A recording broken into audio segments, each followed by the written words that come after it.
العليم من الشيطان الرجيم بسم الله الرحمن الرحيم الحمد لله رب العالمين والعاقبة للمتقين ولا عدوان على الظالمين وأشهد أن لا إله إلا الله وحده لا شريك له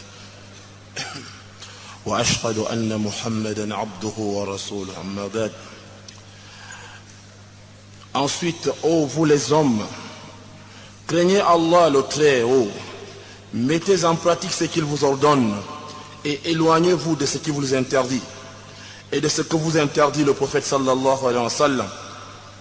Dans le commentaire du hadith authentique rapporté par Bukhari et Muslim, Abu Daoud et An-Nasa'i, dans le hadith d'Abu Huraira qui dit que le prophète sallallahu alayhi wa sallam a dit: évitez les 7 périls.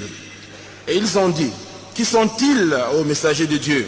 Et il a dit: donner des associés à Allah, la magie, tuer une âme qu'Allah a interdit de tuer sauf avec un motif légitime, de manger les biens de l'orphelin, manger l'usure, tourner le dos au combat, calomnier les femmes vertueuses insouciantes. Éviter les 7 périls, c'est-à-dire qui font périr. Ils ont été appelés ainsi parce qu'ils sont la cause du périssement de celui qui les fait. Qu'Allah nous en protège. Hafiz ibn Hajar dit: les 7 périls, c'est-à-dire les grands péchés. Le prophète sallallahu alayhi wa sallam a commencé dans ce hadith par le plus grand péché qui est le shirk, l'associationnisme. Oh mon bien-aimé en Allah, certes l'association shirk est la plus pire des injustices et la plus laide des ignorances et le plus grand péché.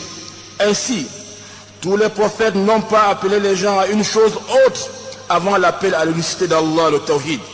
Et les prophètes, avant toute chose, ont averti de ne pas tomber dans le shirk. Allah a fait beaucoup de menaces, de châtiments sévères contre le shirk. Allah subhanahu wa ta'ala dit: Allah ne pardonne point qu'on lui associe une divinité. À part cela, il pardonne à qui il veut. Allah subhanahu wa ta'ala dit: et quiconque associe à Allah d'autres divinités, Allah lui interdit le paradis, et son refuge sera l'enfer, et pour les injustes pas de secoureurs. Et Allah a exhorté ses créatures préférées, qui sont les prophètes, en leur disant: s'ils avaient associé, vaines seraient devenues leurs œuvres. Mais il a exhorté son bien-aimé, maître de ses prophètes, et le guide des préférés, le chef des monothéistes, le modèle des véridiques, Muhammad sallallahu alayhi wa sallam, en disant: certes, je t'ai fait une révélation, et à ceux qui t'ont précédé. Si tu associes, tes œuvres seront vaines et tu seras du nombre des perdants. Mais adore Allah et sois du nombre des reconnaissants. Il a été rapporté dans le recueil authentique de Bukhari, dans le hadith d'Ibn Mas'ud, qu'Allah l'agrée, qui dit que le prophète sallallahu alayhi wa sallam a dit: quiconque meurt en étant associateur ira dans le feu de l'enfer. Et Ibn Mas'ud a encore dit: et quiconque meurt sans être associateur entrera au paradis. Mu'az ibn Jabal, qu'Allah l'agrée, dit: j'étais monté en croupe avec le prophète sallallahu alayhi wa sallam, et il n'y avait personne entre lui et moi. Il a dit: ô Mu'az, et je répondis: me voici à ton service, ô messager de Dieu. Après un moment, il a dit: ô Mu'az, et j'ai dit: me voici à ton service, ô messager de Dieu. Puis après un moment, il a dit: ô Mu'az, et j'ai dit: me voici à ton service, ô messager de Dieu. Et il a dit: connais-tu le droit d'Allah sur ses serviteurs? Je répondis: Allah et son messager sont les plus savants. Et il a dit: certes, le droit d'Allah sur ses serviteurs, c'est qu'il l'adore sans rien lui associer. Après un moment, il a dit: ô Mu'az, et je répondis: me voici à ton service, ô messager de Dieu. Et il a dit: connais-tu le droit du serviteur sur Allah? S'ils font ainsi. Et j'ai dit: Allah et son messager sont les plus savants. Et il a dit: le droit des serviteurs sur Allah, c'est qu'il ne châtie pas ceux qui ne lui associent pas. La question que nous allons nous appesantir sur elle maintenant, alors que nous parlons de l'association, le shirk, c'est de savoir comment est-elle arrivée sur terre, comment a-t-elle souillé la fitra, l'islamisme sur laquelle Allah a prédisposé les gens? Ce qui est le plus connu chez les savants, c'est qu'elle a fait sa première apparition dans la communauté de Noé. Qu'Allah soit satisfait, qu'Allah prie sur lui et le salut.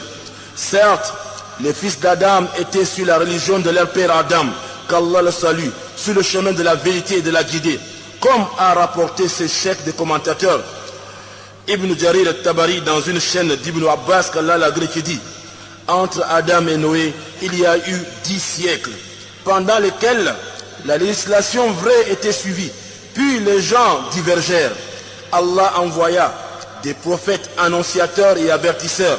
Oui, les gens étaient certes sur la vraie législation et la guidée, jusqu'au moment où le Satan, qu'Allah le maudisse, enjoliva aux gens l'adoration des idoles qu'ils fabriquaient de leurs propres mains. Les idoles des gens vertueux du peuple de Noé, dans le but de ne pas oublier leur biographie. Et ils les invoquaient constamment. Lorsque trépassèrent ces personnes vertueuses, ils ont commencé à adorer ces idoles en dehors d'Allah le Tout-Puissant. Lorsqu'Allah a voulu leur faire miséricorde et les faire sortir de l'obscurité du shirk, l'association vers la lumière de l'unicité d'Allah, le Tawhid, Allah envoya vers eux Noé, qu'Allah prit sur lui. Il resta 1000 ans moins 50 parmi eux, les appelant à Allah le Très-Haut, des nuits comme des jours, en public et en secret. Mais ils se sont détournés et se sont enflés d'orgueil. Et ils ont dit: n'abandonnez jamais vos divinités et n'abandonnez jamais Wad, Suwa, Yarouth, Yaout et Nasr. Lorsque Noé désespéra d'eux, il invoqua contre eux en disant: Seigneur, ne laisse sur la terre aucun infidèle. Puis après le peuple de Noé, vers les Zahad, ils adorèrent une autre divinité en dehors d'Allah le Très-Haut. Allah envoya vers eux le prophète Houd, qu'Allah prit sur lui. Il les appela à l'unicité d'Allah le Tawhid.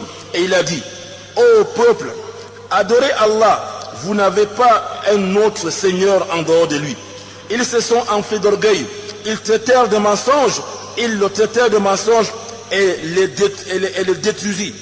Et les détruisit par le vent. Allah subhanahu wa ta'ala donc les détruisit par le vent. Après eux, vers le peuple de Thamoud, Allah envoya vers eux le prophète Saleh. Il les appela à l'unicité d'Allah, le Tawhid.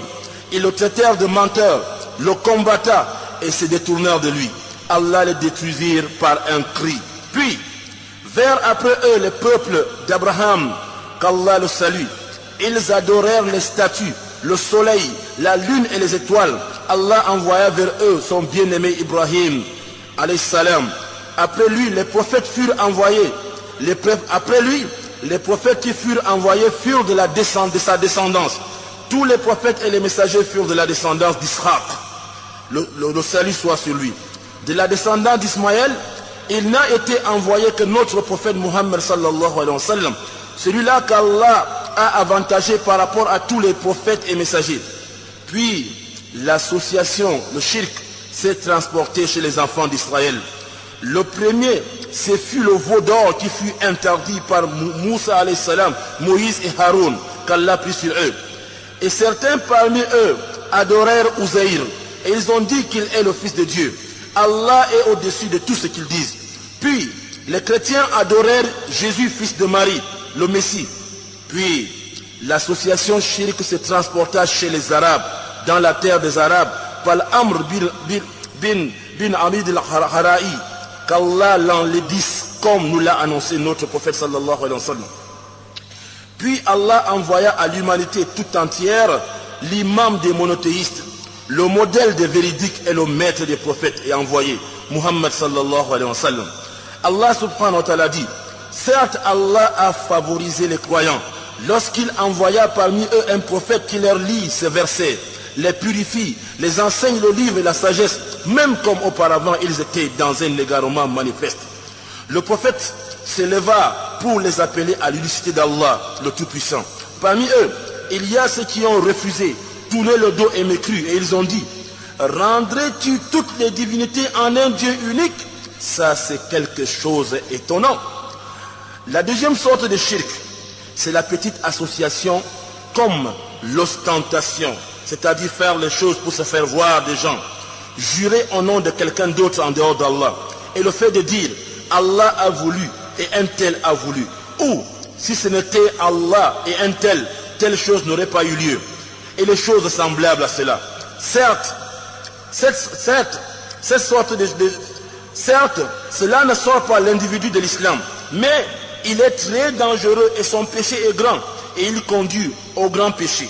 Ô serviteur d'Allah, vu le grand danger qui se trouve dans le shirk, l'association, il est donc indispensable aux musulmans de le connaître afin de s'en éloigner. Ceci en apprenant le dogme islamique authentique et en connaissant ce qui l'a détruit et son contraire, comme la grande association, ou ce qui la diminue, comme la petite association, car celui qui ne la connaît pas facilement peut y tomber.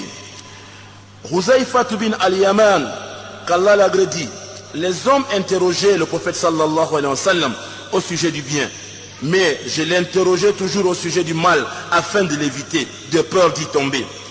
Comment l'homme ne devrait-il pas craindre de tomber dans le shirk, alors que le prophète Abraham, que la paix soit sur lui, a eu peur d'y tomber et il a dit: ô Allah, fais de cette ville une ville tranquille et éloigne-moi ainsi que ma descendance de l'adoration des idoles. Certes, ô Allah, ils ont égaré beaucoup de gens. Wassalamu alaikum. If you don't want to come to the da'wah, we will bring the da'wah to you.